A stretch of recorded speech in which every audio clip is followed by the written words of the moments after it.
जैसा कि हम लोग आपको जानते हैं बागेश्वर धाम सरकार के नाम से, धीरेन्द्र कुमार शास्त्री जी के नाम से, जो कि हम आप गुरु जी के नाम से जाने जाते हैं, प्रसिद्ध भी है।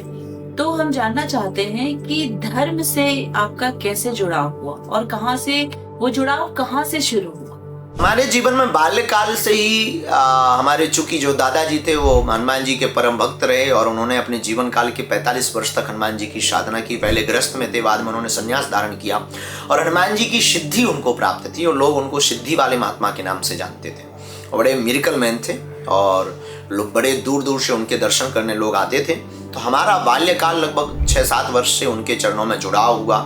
इसी गाँव में हमारा जन्म हुआ। वो यहीं पर धूना रमा करके रहते थे। चूंकि संसार से मतलब था, परिवार से तो उतना ज़्यादा कनेक्शन नहीं, उनके लिए पूरा संसार ही परिवार था।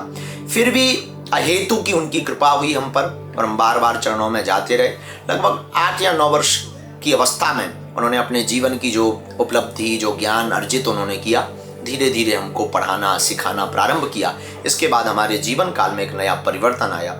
आध्यात्मिक जीवन में ही हमारा जन्म हुआ, पर आध्यात्मिकता के साथ हमारे जीवन की शुरुआत हुई। ये हमारे जीवन का पर्याय पूज्यपाद दादा, हमारे ग्रैंडफादर के कारण, हमारे दादा गुरु के कारण हुआ और इसी से फिर प्रारंभ हुआ। फिर धीरे धीरे सने सने वैदिक ग्रंथों को, पुराण, रामचरितमानस, महाभारत, गीता के छोटे छोटे अर्थों को समझा, जाना, जीने की कोशिश की, फिर लोगों को समझाना का प्रयत्न किया। फिर कथाएं प्रारंभ हुई, फिर दिव्य दरबार लगाए, लाखों लोग जुड़ते गए, अकेले चलते गए, कारवां जुड़ता गया। फिर हिंदू, हिंदुत्व और हिंदुस्तान की बात की।